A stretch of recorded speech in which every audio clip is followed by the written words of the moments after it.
pacífica. A direita quer o bem, não faz o mal.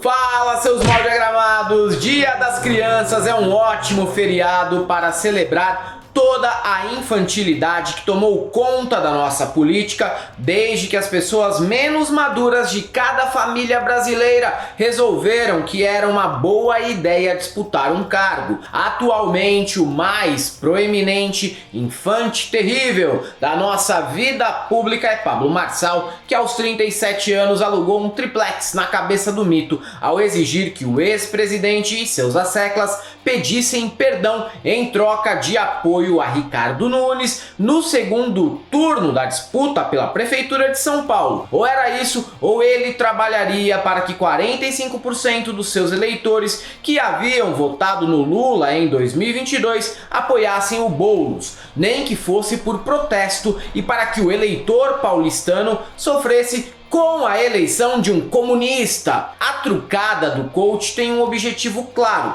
humilhar o mito em praça pública para sequestrar toda a base eleitoral que ele construiu nos últimos anos. E mesmo que o goiano fique inelegível, se ele trouxer esses alienados para o seu lado, estará ótimo do mesmo jeito, porque até poder disputar a eleição de novo, ele tem a chance de lucrar muito com a venda de palestras e cursos sobre como ficar rico vendendo curso. Resta saber se Jair e Nunes irão reagir a esse emparedamento e se a sinalização a Boulos trará algum resultado prático, mas o que já dá para notar desde agora é que o bolsonarismo pretende seguir existindo e vai ser sem o mito mesmo. Nesta semana tivemos também Joyce Hasselmann fracassa nas eleições e chama o eleitor de burro. Leonardo é acusado de trabalho escravo e famosos correm para passar pano. Além disso, temos Malafaia surtando com a covardia de Bolsonaro. Tudo isso e muito mais você vê agora no Piores Vídeos da Semana. Salve, salve, galãs e galoas! No último domingo, muita gente de esquerda se incomodou com os resultados das eleições completamente favoráveis à direita e começou a publicar receituários sobre o que devemos fazer para reverter isso a partir de 2028. O que quase sempre passa por algo entre a esquerda deixar de ser esquerda ou parar de defender minorias, porque a Dona Maria, pobre hipotética, tão desumanizada nessas análises que não passa de um babuíno sem nem a capacidade de ser ruim, só quer saber mesmo é de um prato de comida no fim do dia. E é nisso que devemos focar. E só. Além de geralmente erradas, essas análises lamentam sobre um passado que nunca ocorreu e criticam a perda de relevância da esquerda em eleições municipais, que sempre foram dominadas pela nata do fisiologismo, clientelismo, coronelismo e dinastias locais. Nem no auge do governo Lula isso foi diferente. Imagina no ano em que muitos eleitores naturalizam as práticas do nazismo, apesar de não gostarem tanto assim do nome. Mais aloprado que essas análises, só mesmo Silas Malafaia, que já na segunda estava esbravejando com sua voz desafinada contra o Jair, que teria sido covarde ao não deixar claro seus apoios, principalmente em São Paulo e Curitiba. Sobrou críticas ainda para Nicolas, Feliciano e Magno Malte, que abanaram o rabinho para Marçal e desobedeceram os apoios oficiais do PL. No fim, o pastor não está lamentando os resultados totalmente positivos para a direita, até porque seria pura esquizofrenia, mas sim a perda de poder e relevância do grupo dele, já que bolsonaristas largaram o próprio Jair para apoiar quem atrair mais eleitores e conseguir agitar melhor a internet. Eu bati em Bolsonaro com tanta força no Zap, defendi ele nos momentos mais cruciais de crítica. Ele estava chorando depressivo em Mambucaba, perto de ser preso. Liguei para ele e falei: vai ficar chorando aí? Vamos para a rua, cara. Ele chorou 5 minutos comigo no telefone, antes de abrir a boca. Ele tem meu apoio, mas as atitudes dele nessas duas eleições, e em São Paulo, ficou em cima do muro, fazendo 2 sinalizações. Ontem, quando ele deu aquela resposta, que foram perguntar a ele de manhã: vem cá, e se o Nunes não passar, você apoia o Marçal? Contra Boulos, qualquer um. Ele é inteligente, eu apoio ele. Eu falei para ele, eu mandei um zap. Você se tornou o maior boca de urna para Marçal. Covarde, omisso, se baseia em redes sociais, não quer se comprometer, fica em cima do muro, sabe? Para ficar bem, sabe com o quê? Com seguidores. Ficar bem com seguidores. Sabe o que o Pablo Marçal falou para vários? Vamos construir uma nova direita. Aí esse cara disse assim, como é que você vai pensar numa direita e tirar Bolsonaro da história? Não, não pode. A história da direita passa por Bolsonaro, porque pela primeira vez a direita se posicionou como direita. Porque antigamente a direita era uma prostituta. E é claro que essa figura que traz frescor à extrema-direita e atrai até antigos aliados do mito é o Pablo Marçal, que não tem comprometimento partidário, manja dos computers e ainda convence dublê de rico andando de BMW branca financiada em 72 vezes a pagar 10 mil em palestras sobre o nada e tomar banho gelado para desbloquear o mindset às 5 da madrugada em Bento Gonçalves em pleno inverno. O candidato derrotado à prefeitura reagiu rapidamente ao chilique de Silas Malafaia e gravou vídeos acusando o pastor de estar desesperado por saber que Bolsonaro vai para a cadeia. Além disso, o coach sabe que o momento atual valorizou o seu passe e condicionou o apoio a Ricardo Nunes no segundo turno a um pedido de perdão por parte do fantasma, do mito e do próprio Malafaia. O que, se acontecer, expõe os três à humilhação e, se não acontecer, pode gerar a impressão de que eles temem Marçal e querem isolá-lo para manter o protagonismo na extrema-direita. A jogada do cara foi boa e vai gerar uma inevitável cisão no bolsonarismo, que agora arranjou um novo mito, até mais atrevido e porra louca que o anterior, para deleite dos obcecados por mitadas e lacradas nas redes sociais. Nicolas mesmo contrariou o PL e disse na campanha que Nunes era um copo de veneno, enquanto Marçal era um copo com conteúdo desconhecido. E é típico da extrema-direita mudar por mudar, nem que seja para experimentar no outro copo um mix de necrochorume, ascaridíase, leptospirose e energético Bali, sabor melancia. O importante é experimentar coisas novas e, mais que tudo, trair e abandonar quem vira descartável. O que proporciona ao mito ser alvo da mesma deslealdade que ele proporciona a todos os apoiadores da sua trajetória. Briguem, desgraçados! Eu duvido que eles tenham humildade para reconhecer a merda que eles fizeram. Isso não é questão de ego. Eu não tenho, o Sabará, minha equipe sabe que eu não tenho problema com ego. Isso é questão de honra, é diferente de ego. Ele falou, você não sobe no meu palanque. Eu vou ganhar qualquer eleição sem subir em palanque nenhum, não precisa disso. Mais alguma pergunta? Ficou perdida aí, a mensagem do Marçal se perdeu aí. Tem uma palminha aqui, sim. Tem uma palminha aqui, ó. Tô vendo. Opa, cadê? Opa, aqui, ó. tá aí. Só palminha, é? Ficou pouco, hein? Você mandou uma palminha. Ah, ele mandou uma palminha pra você? E você respondeu? É. Não. Não, eu vi agora, não tinha nem visto. O que você Tô vendo responde? agora, Quer responder para ele ao vivo aí? Responde, ô prefeito, a gente acompanha. Sou conhecido como doido e para conversar com doido, sou outro doido.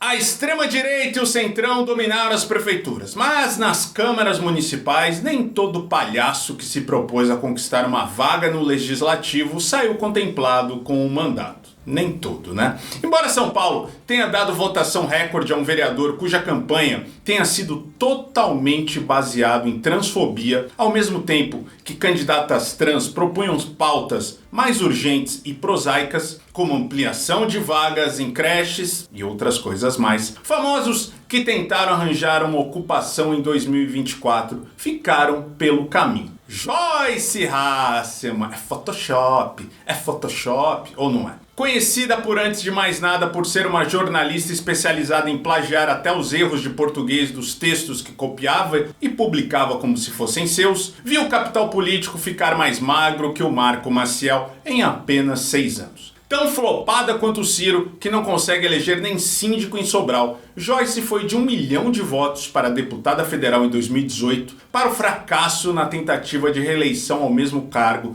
4 anos depois. E agora ainda foi mais humilhada, atingindo apenas 1.200 para vereador em 2024. Mas ela não se faz de rogada e jamais reconhecerá que foi totalmente inábil na condução da sua vida parlamentar. E culpa o eleitor, claro. A loira apareceu no dia seguinte à apuração com uma taça de espumante em mãos para chamar o eleitor de burro por não ter votado nela. Que parte do eleitorado é mesmo burro não podemos negar, ou não teríamos a bancada da Jovem Pan na Câmara Municipal com Lucas Pavanato, Adriles, Jorge, Zoe Martinez. Mas, mesmo sendo burra, essa parcela desprezou Joyce, o que poderia colocá-la para pensar em como se tornou uma figura que não consegue nem o voto de ubeiro que passa 14 horas por dia ouvindo a Jovem Pan.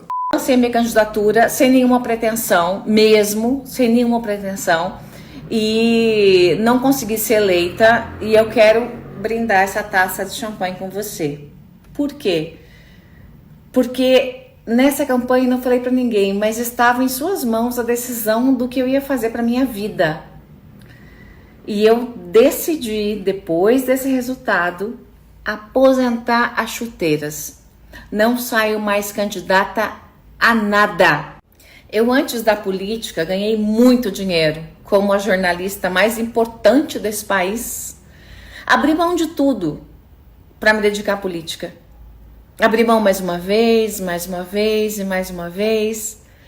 E agora, pela última vez, eu abri mão da minha carreira, dos meus projetos, para realmente me dedicar à política. E depois do resultado, eu digo para você, eu aposento as minhas chuteiras.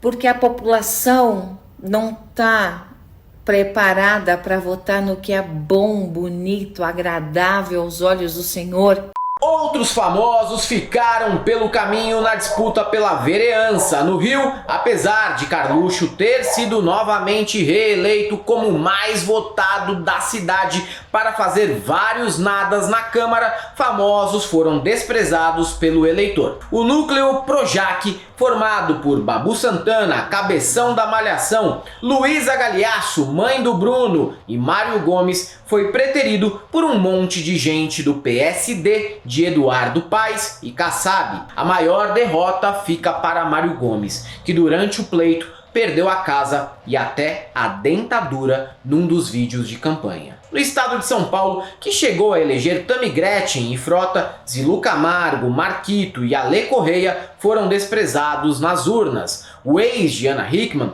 surpreendentemente, reconheceu a derrota, sem botar a culpa em ninguém inicialmente, mas depois mudou de ideia e alegou ser perseguido pela imprensa. Claro, porque não tem como uma plataforma política tão inovadora, que visava lutar pelos direitos dos homens e propor a Lei João do Tatuapé, não ter atraído mais do que 2.000 red pilados da terceira idade sem que houvesse uma conspiração por trás. Atletas também se deram mal. Moleque chafado Marcelinho Carioca era vice na chapa de Danilo Ramos para a prefeitura de Cotia e ficou em último lugar na disputa. Felipe Sertanejo, Kelly do basquete, Tandara do vôlei, Marcos Braz e o tetracampeão Bebeto tomaram goleada de rejeição. E Dudu Camargo, mesmo com as polêmicas de se cagar em público e limpar com uma toalha, o que o humaniza e o aproxima do eleitorado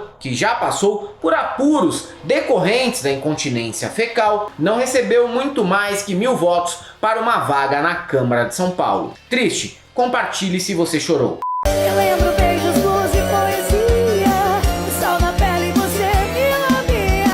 Olá a todos, boa noite. Infelizmente minha votação foi muito aquém do esperado. Peço desculpas ao Avante, ao meu chefe, ao Paulo Barbosa. O único culpado dessa má votação provavelmente é a minha baixa popularidade. Não vou ficar empurrando na conta de ninguém, o culpado sou eu.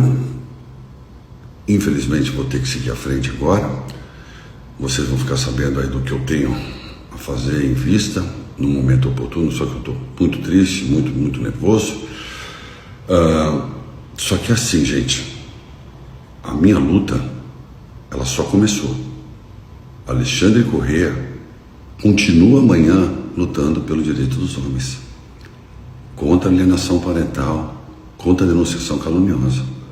Se alguém acha que essa derrota, que essa amarga derrota vai me desestimular, está enganado.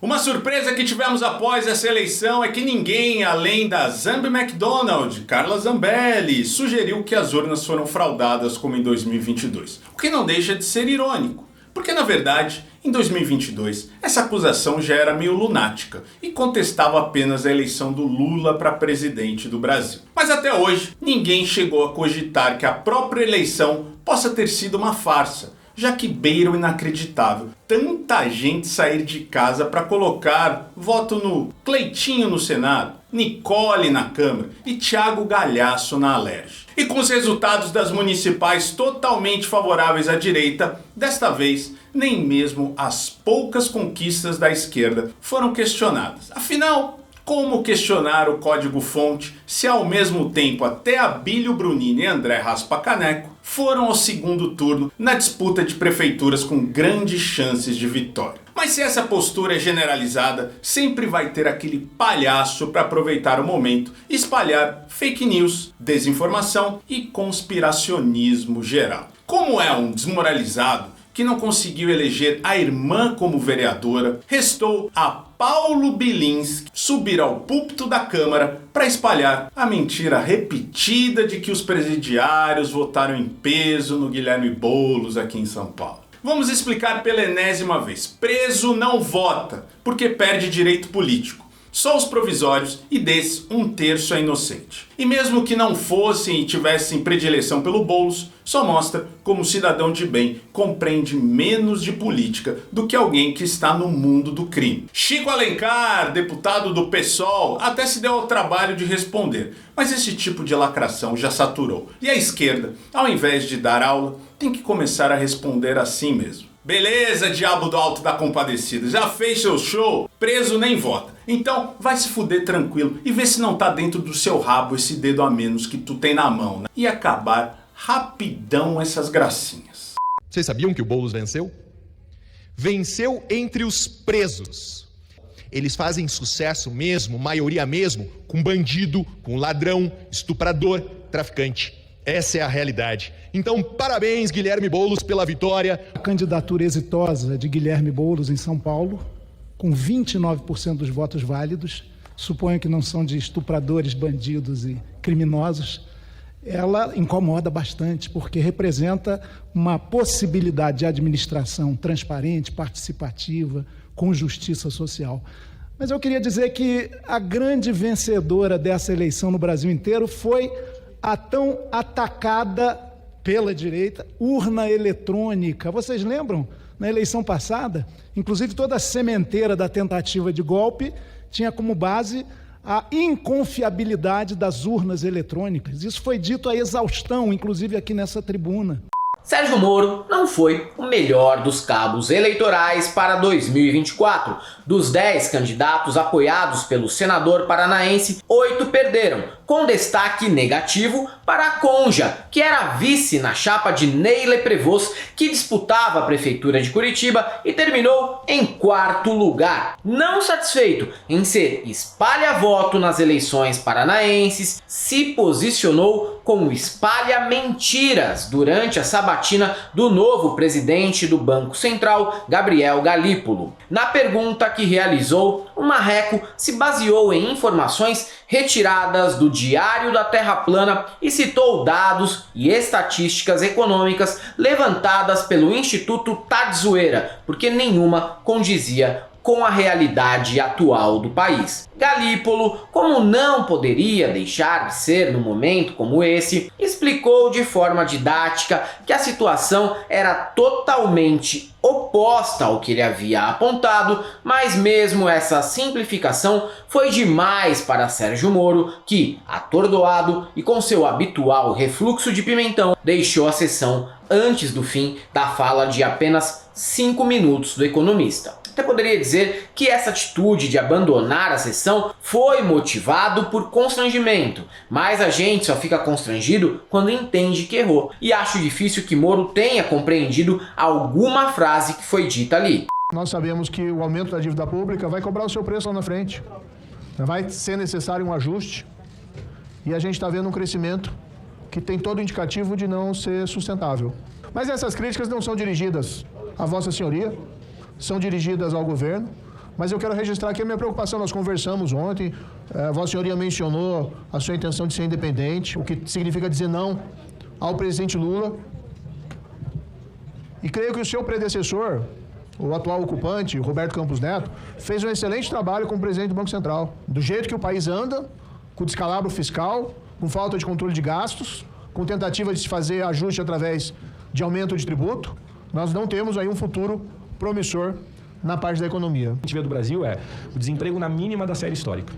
A gente vê a renda com um crescimento de cima de 12% desde o início de 2023 e provavelmente uma combinação entre inflação e desemprego que vai estar entre as melhores desde o início do Plano Real. A indústria no máximo da capacidade instalada nos últimos 11 anos, o serviço no máximo dos últimos 2, e assim sucessivamente a gente vai encontrar diversos dados que sugerem uma economia que não está num processo de desaceleração. É uma economia que parece apresentar pungente, né?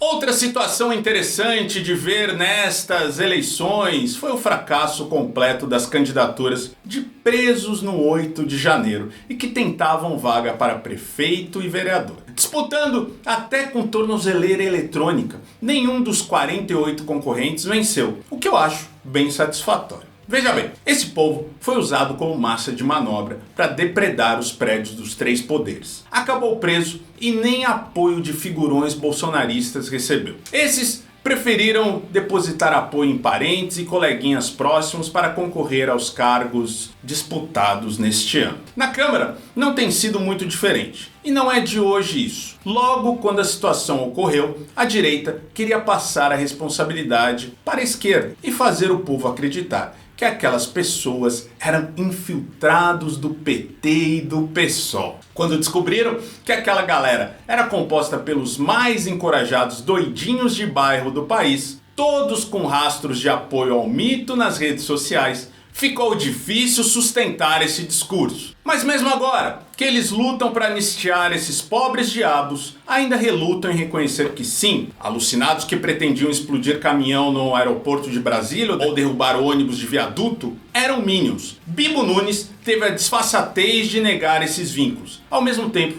que age diariamente na Câmara para livrar essa galera da cana. É muita dissimulação. Os caras chegaram ao cúmulo de defender liberdade para patriotário, ao mesmo tempo que sustentam que eles podem ser, eventualmente, petistas infiltrados. Mas só quando estão envolvidos com violência, porque a direita, que matou o mestre Mo e a Marielle, seria sempre pacífica. Nós temos que ter o mínimo de responsabilidade. Isso é o mínimo que um parlamentar tem que ter. Sendo acusando pessoas de direita, sem prova alguma, sobre hipótese, jamais se faz uma assertiva sem ter o fundamento à prova. Acusar pessoas de direita isso é fake news. Sem prova alguma. A direita é pacífica. A direita quer o bem, não faz o mal. Enquanto a esquerda, basta ver o MST de esquerda, só que ódio. degolaram o Cabo Valdeci em Porto Alegre. Isso é fake news, isso é verdade. Eu trabalho com a verdade e combato as inverdades que a esquerda vem. Defender a impunidade de quem cometeu delitos não é algo que qualquer pessoa possa se orgulhar. Mas aqui, esses se orgulham de defender a impunidade. Havia um caminhão cheio de bombas preparado para destruir o aeroporto de Brasília. Quantas pessoas seriam mortas? Quantas pessoas? Este mesmo caminhão, depois se investigou, iria também para o viaduto da rodoviária aqui de Brasília. Nós tivemos várias pessoas financiadas, e é preciso chegar nos financiadores, que ali estavam pedindo intervenção militar contra o resultado das eleições. Contra o resultado das eleições. Ali, o filho do ex-presidente da República, hoje inelegível e acusado de roubar joias, dizia que bastava um cabo e um soldado para fechar o Supremo. É isso que está se defendendo aqui. Fala, Matias! Você votou no último domingo? Ah, é? Foi votar? Eu não te vi. A gente não se cruzou, né? Não, tava em outro lugar, outra casa, outro CEP. Você? ¿Voce não me segue nas redes? Eu postei foto votando. Você votou e tirou foto? Não pode. Podia ter sido preso, cara. Postei porque acharam que eu tinha votado no Datena. Ah, mas você precisava mostrar que tinha votado no Boulos. Ah, muito bem. Gostei, pelo menos. Mas não faça isso da outra vez, tá? Por favor. O sertanejo penitenciário é a nova onda do momento na música brasileira, depois de Gustavo Lima fugir para a Flórida ao ser envolvido na operação que investiga o envolvimento de influencers em lavagem de dinheiro por meio de plataformas de apostas. Agora é Leonardo que vira destaque nas páginas policiais. O cantor foi colocado na lista suja da exploração do trabalho escravo após descobrirem um alojamento na fazenda Talismã que oferecia condições insalubres para os trabalhadores que dormiam em cima de sacos de cimento e em meio a cobras, morcegos e pilhas e mais pilhas de lixo. Não que surpreenda vindo de um cantor do estilo. O que surpreende mesmo é Leonardo ter esclarecido a situação sem se vitimizar, soltando apenas um "quem me conhece sabe" e explicando que a área estava arrendada para outra pessoa. Mesmo assim, ele reconhece o crime que ocorreu ali e condena o trabalho escravo. Afinal, ele cresceu colhendo tomate com seu irmão Leandro, bem diferente de Gustavo Lima, que se tivesse na mesma situação, culparia as invejosas e o comunismo pela investigação. Mas mesmo que Leonardo tenha sido minimamente digno ao se posicionar, o corporativismo dos seus coleguinhas de direita deu nojo de ver. No Instagram, famosos como Elba Ramalho, César Menotti, Tom Cavalcante, Alexandre Pires e o próprio Gustavo Lima comentavam como se Leonardo tivesse morrido ou sido alvo de uma perseguição da Gestapo, com frases como "o Léo é o tipo de cara que não precisa explicar nada", muito simbólico, enquanto o próprio Léo demonstra uma preocupação com os trabalhadores, os amigos dele só lamentam a situação com um tom exagerado e de quebra nenhum sequer cita aqueles que estavam sendo escravizados. Poderia chocar se não fosse a regra em casos assim. Dormitórios precários, sem banheiros e com camas improvisadas. Em meio a uma infestação de morcegos e até fezes, além dos indícios de passagem de animais peçonhentos, como cobras e escorpiões. Tomar banho e lavar roupa só de mangueira e com água de poço. Segundo um relatório do Ministério do Trabalho e Emprego, assim era o local onde dormia um grupo de trabalhadores de uma das fazendas do cantor Leonardo, que foram resgatados em situação análoga à escravidão. O terreno estava arrendado para um produtor de soja. O cantor Leonardo apareceu na lista suja do trabalho análogo à escravidão. Confesso a vocês que surpreso e muito triste por meu nome estar sendo aí vinculado no meio de televisão, rádio, internet e tudo mais. O MTE explicou que os 6 trabalhadores trabalhavam como catadores de raízes na fazenda Lacanca, que, como explicamos, apesar de ser de Leonardo, estava arrendada para outra pessoa. Ela é colada à fazenda Talismã, que também é do cantor e é avaliada em 60 milhões de reais. A defesa de Leonardo disse que, por estarem em uma fazenda arrendada para o plantio de soja, os funcionários dessa área não são de responsabilidade do cantor e que ele não tinha conhecimento da situação dos funcionários. Se você chegou até aqui e gosta do nosso conteúdo, entre aqui no nosso primeiro comentário fixado, tem o nosso Seja Membro, nosso Apoia-se, nosso Pix, conta corrente, PayPal. Faça um depósito aí pra gente, nos ajude nas nossas campanhas recorrentes. É muito importante ter você do nosso lado sempre. Também nos siga no TikTok e no Instagram, tá bom? E se você é um desses que ainda acredita nos patriotários do 8 de janeiro, eu só tenho uma coisa pra te dizer: não passarão.